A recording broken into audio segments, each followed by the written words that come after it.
시청자 여러분 안녕하십니까? 육아포커스 이보연입니다. 혹시 서연이법 기억하시나요? 2013년 10월 울산에서 8살 이서연 양이 새엄마에게 장기간 학대를 받다 사망에 이른 사건이 계기가 돼 2014년 제정된 아동학대 범죄 처벌 등에 관한 특례법이 바로 서연이법이었죠. 이 법으로 아동학대 사건에 경찰과 검찰, 법원이 개입해 가해자를 처벌할 수 있는 법적 근거가 마련됐습니다. 2016년에 원영이, 은비, 2017년에 준이, 그리고 지난해 정인이 사건까지 아동학대로 인한 사망사고는 끊이지 않습니다. 이제 시간이 지나면 정인이 사건도 우리의 기억 속에서 잊혀져 가는 건 아닐까 염려스러운데요. 아동학대 사건, 우리 주변에서 언제든지 일어날 수 있는 사건입니다.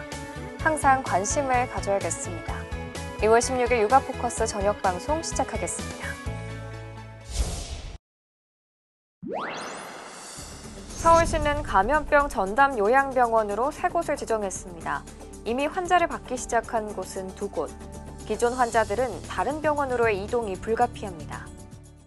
일부는 다른 병원에 가신 분도 계시고 저희가 송파점이 있기 때문에 송파점으로 일부는 가셨고요. 갑자기 수백 명의 환자가 내쫓길 상황에 처하자 병원에 호소문이 붙기도 합니다. 아직 환자를 받지 않고 있는 한 전담 요양병원은 의료진들의 격렬한 반발이 알려지면서 대응조차 꺼리는 상황. 원장님 지금 바쁘셔가지고요. 나중에 연락드릴게요. 병원 의료진들로선 한 번도 해본 적 없는 코로나 관련 의료 행위를 받아들이기 어려울 수밖에 없습니다.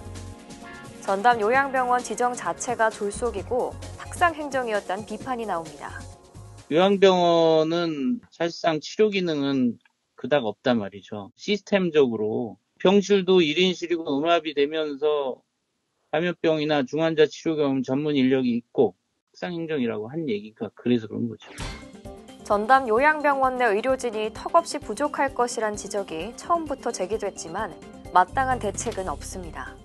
인력 부족 부분에 대해서는 혹시 어떻게 좀 해결을 해야 될까요? 중수본하고 긴밀하게 협조해서 그 부분은 지원할 예정입니다.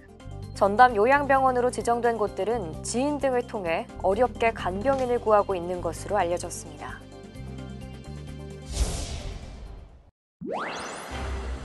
코로나19가 유행한 이후 성인 10명 중 4명은 각종 이유로 응급치료가 필요한 상황에서 응급치료를 받지 못했다는 조사 결과가 나왔습니다. 서울대학교 병원 공공보건의료진흥원이 작년 11월과 12월 성인 2천여 명을 설문한 결과 코로나19 발생 후 응급치료를 받지 못한 적 있다는 응답이 39.6%에 달했습니다.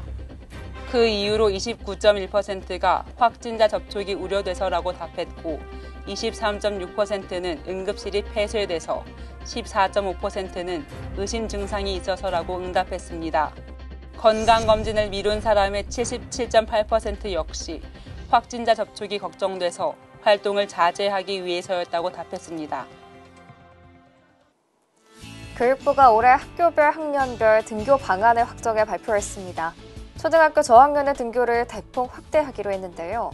신학기 개학과 수능도 예정대로 실시할 방침입니다. 올해 신학기부터 유치원생과 초등학교 1, 2학년은 사회적 거리두기 2단계까지 교내 밀집도 적용 대상에서 제외할 수 있습니다. 예를 들어 학년별로 150명씩 전교생이 900명인 초등학교라면 1, 2학년 300명은 기본적으로 등교하고 나머지 600명에 대해서만 3분의 1 이하인 밀집도 원칙을 지키는 식입니다. 현행 거리두기 2단계인 비수도권은 사실상 전면 등교를 실시할 수 있지만 거리두기 2.5단계인 수도권은 이전처럼 현행 교내 밀집도 3분의 1을 준수해야 합니다.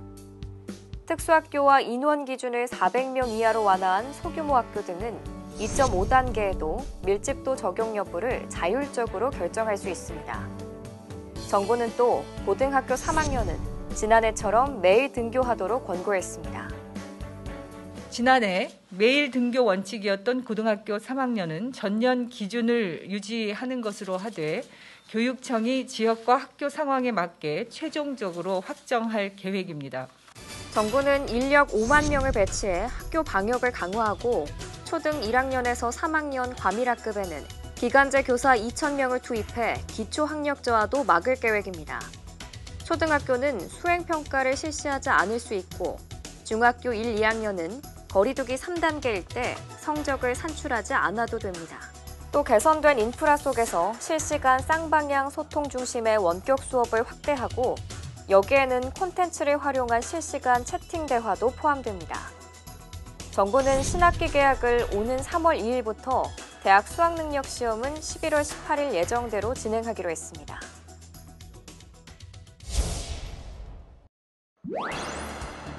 초등 저학년을 중심으로 등교 확대에 방점을 찍은 교육부. 돌봄 공백 속에 마음을 졸여온 학부모들은 일단 숨통이 트일 것으로 보입니다. 그러나 학생들이 다시 학교로 몰리면 교내 감염 가능성이 커지는 것 아니냐는 우려도 동시에 제기됩니다. 이렇다 보니 학부모들 사이에선 온라인 수업을 받을지 등교를 시킬지 선택권을 넓혀달라는 목소리까지 나옵니다. 청와대 국민청원이 잇따라 올라오고 맘카페 등 온라인 커뮤니티에서도 논쟁이 뜨겁습니다. 공간이 확보가 안 된다는 얘기는 좀 들었거든요. 온라인으로 좀 양질의 수업을 받을 수 있는 선택권이 있으면 좋을 것 같고. 교육부는 원칙적으로 등교 선택권은 줄 수 없다는 입장입니다. 다만 지난해와 마찬가지로 가정학습도 교외체험학습 사유로 인정하기로 했습니다. 교육부 관계자는 시도별로 34일에서 60일까지 출석 인정이 가능하다며 초등학교와 중학교는 의무교육인데다 결석이 더 길어질 경우 아동학대나 방임 등 문제를 놓칠 수 있다고 설명했습니다. 가정 체험학습을 통해서 하는 것을 원칙으로 하고 이외에 기본적으로 원격 수업과 등교 수업을 선택하는 것은 고려하고 있지 않습니다. 감염병의 확산 정도나 이런 부분들을 종합적으로 고려해서 교육부는 등교 확대 추진은 철저한 방역을 전제로 한 만큼 방역 인력 지원에 총력을 다하겠다고 밝혔습니다. 올해 신학기부터 초등학교는 전반적으로 등교가 확대되지만 중학교나 고등학교는 지난해와 등교 양상이 크게 다르지 않을 전망입니다. 원격 수업에 따른 학습 격차가 여전할 거란 우려가 나옵니다. 지난해 2학기 원격 수업 관련 설문조사에서 전국 초중고 학부모와 교사의 60% 이상은 학습 격차가 커졌다고 답했습니다. 특히 자기주도적 학습 능력이 떨어지는 초등학교 저학년생들은 타격이 더 클 수밖에 없었습니다. 정부가 초등학교 1학년과 2학년은 신학기부터 거리두기 2단계까지 매일 등교가 가능하도록 한 이유입니다. 좀 더 안정적인 학사 운영과 교육과정 구현을 위해 등교 수업은 철저한 방역하에 자율적이고 탄력적인 학생 참여 수업을. 반면 중학교나 고등학교는 기존처럼 밀집도 적용을 받아 격일 등교 같은 퐁당퐁당식 등교가 예상됩니다.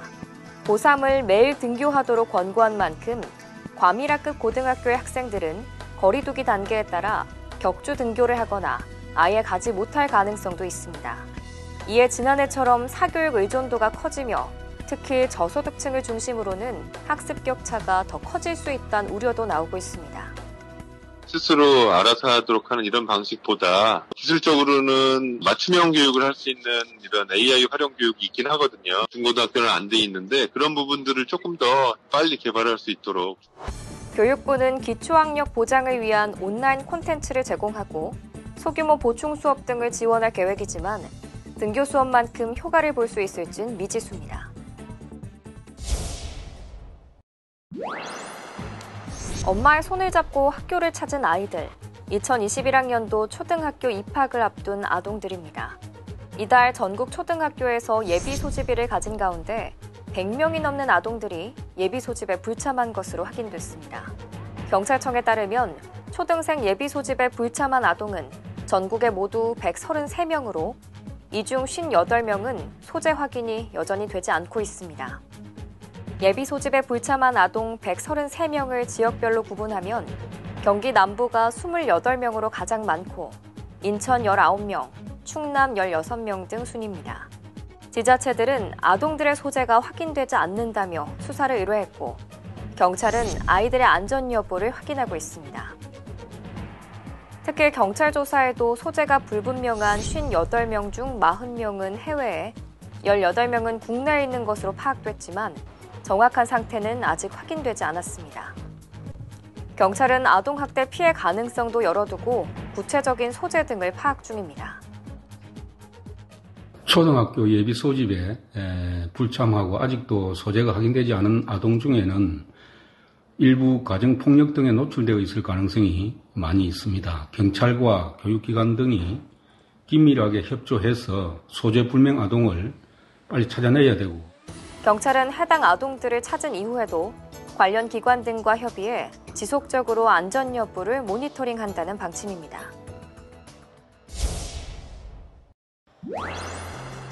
지난 한 해 국내에서 거주지를 옮긴 이동자 수는 773만 5천 명으로 2015년 이후 가장 많았습니다. 이동자 수가 2019년보다 63만 1,000명이나 많았는데 전년 대비 증가율만 보면 21년 만에 가장 큰 폭이었습니다. 인구 이동은 산업화나 고령화가 어느 정도 진척되면 감소하는 경향을 보이며 우리나라도 2000년대 중반 이후 줄곧 감소했는데 지난해의 경우는 이례적이었습니다. 그 이유로는 우선 2018년 강력한 부동산 대책의 영향으로 2019년 인구 이동자 수가 43년 만에 가장 적었던 기저효과도 있고 지난해 집값 상승에도 2030의 패닉바잉 현상 등이 나타나며 주택 매매가 1년 전보다 59% 늘어난 것 등이 꼽힙니다. 크게 증가한 이유는 주로 이제 주택 매매나 전월세 거래 등 주택 사유로 인한 이동이 많이 증가한 데 따른 영향인 것 같습니다. 실제로 지난해 주택 문제로 집을 옮긴다는 이들이 300만 5천 명으로 전체 이동자의 38.8%를 차지하며 가장 많았습니다. 공공기관 지방 이전이 마무리되고 2017년부터 이사를 나간 것보다 들어온 사람이 더 많아진 수도권의 순유입 규모는 8만 8천 명으로 14년 만에 최대치였습니다. 경기는 16만 8천 명이 늘어 순유입이 가장 많은 시도였고 반대로 빠져나간 인구가 가장 많은 곳은 6만 5천 명이 순유출된 서울이었습니다.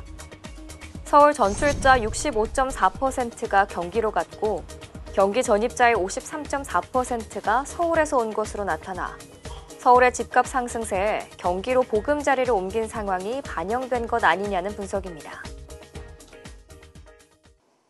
혼인과 혈연 중심으로 규정되어 있는 가족이란 범위를 좀 더 확대하는 방안이 추진됩니다.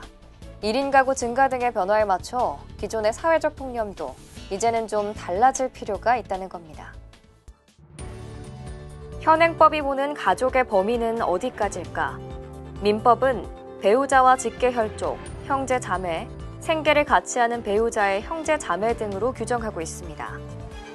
여성가족부 관할법인 건강가정기본법에선 가족을 혼인과 혈연, 입양으로 이루어진 사회의 기본 단위라고 정의합니다. 하지만 1인 가구 증가 등 변화하는 사회 분위기 속에 가족에 대한 인식도 조금은 다양해지는 모습입니다. 지난해 여성가족부 조사에서 혼인과 혈연 관계가 아니어도 생계와 주거를 같이 공유하면 가족이라는 데 동의한다는 응답은 70%에 달했고 통계청 조사에선 약 60%가 비혼 동거에 동의한다고 답하기도 했습니다. 현실 변화에 맞춘 가족 정책의 필요성이 대두되면서 정부가 가족의 범위를 확대하는 방안을 본격 추진합니다. 비혼 동거인이나 위탁가정 돌봄 아동 등 다양한 형태를 가족으로 인정하고 이들이 각종 제도에서 차별받지 않도록 하겠다는 취지입니다.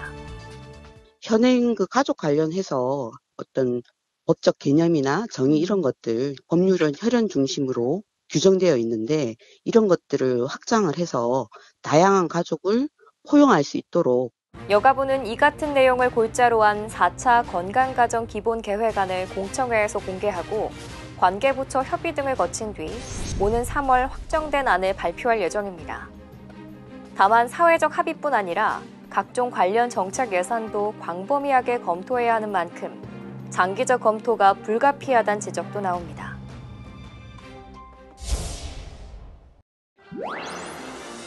(3만 7천여 마리의 산란개를 사육 중인 경기도 화성의 한 농장입니다. 농장 입구에 살처분의 부당성을 알리는 현수막이 여러 장 걸려 있습니다. 한 달 전 반경 3km 내 또 다른 산란개 농장에서 AI가 발생해 방역당국이 살처분을 명령하자 거부하고 있는 겁니다. 사육 환경 등에 대한 고려 없이 거리만을 근거로 살처분을 강요하는 것은 부당하다고 주장하고 있습니다. 그 병에 잘 안 걸리게 튼튼하게 그렇게 기르는 사육 방법을 써서 길러오고 있습니다. 예방 접종도 철저히 하고 차단 방역을 잘 해서 이제 외부로부터 또 병이 들어오지 않게 이렇게 기르고 있는데, 실제로 이 농장은 좁은 케이지에서 밀식 사육하는 일반 농장과 달리 닭을 방목해 친환경적으로 키우고 있고 외부와의 접촉도 철저히 차단한 채 방역하고 있습니다.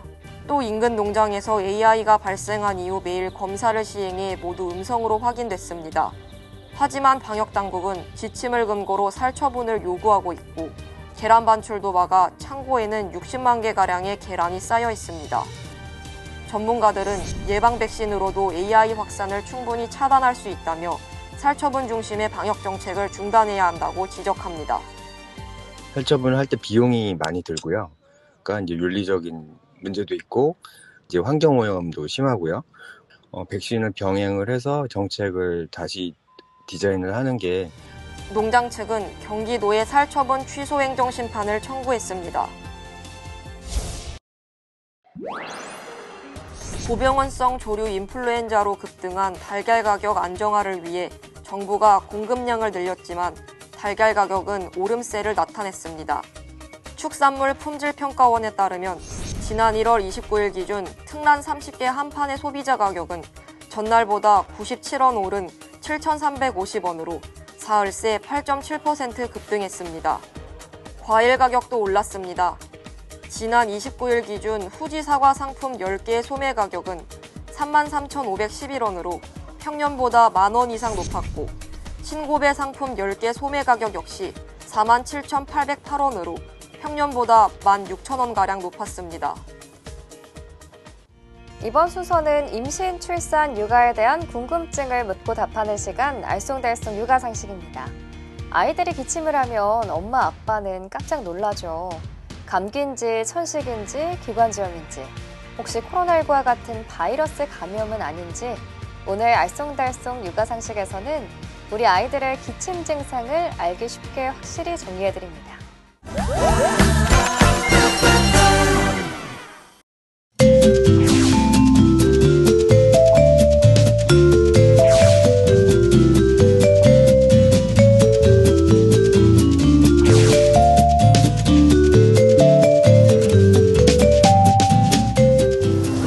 보통 그냥 가습기 많이 틀어주고요.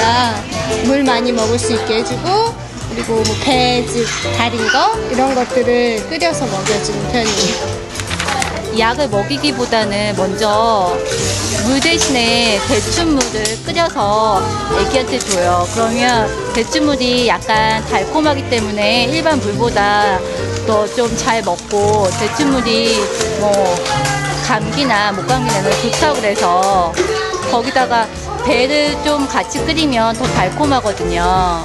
그래서 그렇게 뭐 좀 약간 기침을 하면 물 대신에 그렇게 주기도 하고요. 특별히 해줄 수 있는 건 없고 그냥 따뜻한 물 같은 거 좀 먹이고요. 그래도 진정이 잘 안 되면 이렇게 등을 이렇게 다독다독 좀 많이 두겨주는 편이거든요. 그 외에는 아는 게 잘 없어서 그렇게만 우선 해주고 있어요.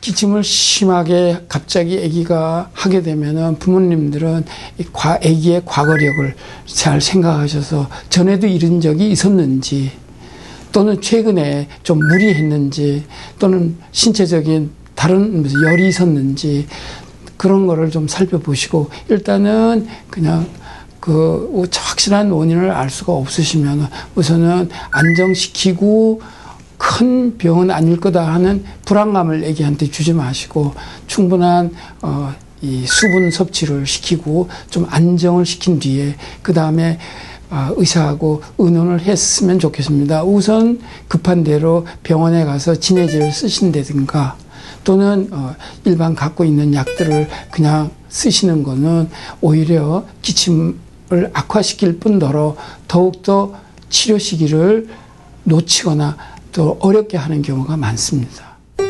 아이 기침이 오래가는 경우에는 왜 그러는 걸까요?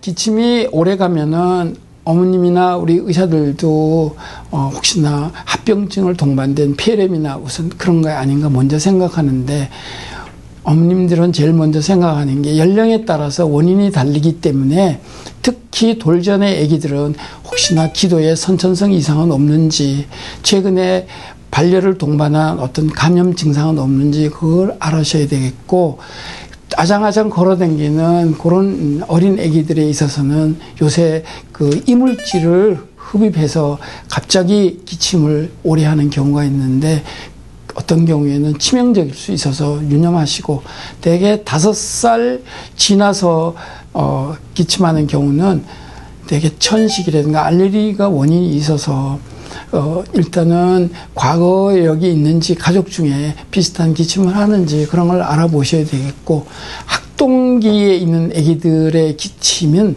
대개 감기 뒤끝에 오는 경우가 많아서 특히 이 습관적 기침 이런 것들도 많고, 요새 이 흡연하는 그런 간접 흡연에 노출됐을 때 아주 심한 기침을 하는 경우가 있어서 어떤 경우에는 수개월까지 가는 경우가 있어서 그 원인에 따라서 어머님들이 고려하셔야 되는데, 일단 2주 이상 기침하는 경우를 지속형 또는 오래된 기침이라고 해서 반드시 의사하고 상의하셔야 됩니다. 방기침과 낙기침의 차이점이 뭔지 궁금하네요. 대체로 2가지로 구분할 수가 있겠습니다. 우선 기침의 모양을 가지고 구별하면은, 밤에 기침하는 경우는 대개 건성 기침으로 컹컹 울리는 대개 그런 소리가 많이 동반되고, 낮에 하는 기침들은 천명을 동반하는 가래 끓는 기침이 주로 되겠습니다. 대개 기침의 원인을 부위별로 두 번째로 나눈다면은, 기도 상부에서 오는 인두나 코나 귀나 또 그런 부위에서 원인이 됐을 때는 밤에 주로 많이 하고, 이 하부에 원인이 됐을 때는 특히 기관지 또는 기관지 이하에서 나온 경우는 폐렴이나 이런 것들은 낮에 기침을 많이 합니다.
통계청에서 발표한 2020년 11월 인구 동향에 대해 말씀드리겠습니다.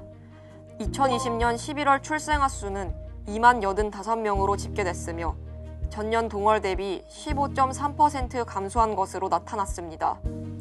사망자 수는 2만 5,669명으로 전년 동월 대비 1% 증가했습니다. 혼인 건수는 18,177건으로 전년 동월 대비 2,311건, 11.3% 감소한 것으로 나타났습니다. 이혼 건수는 8,876건으로 전년 동월 대비 3.5% 감소했습니다. 육아포커스 오늘 준비한 소식 여기까지입니다. 편안한 저녁 보내시기 바랍니다.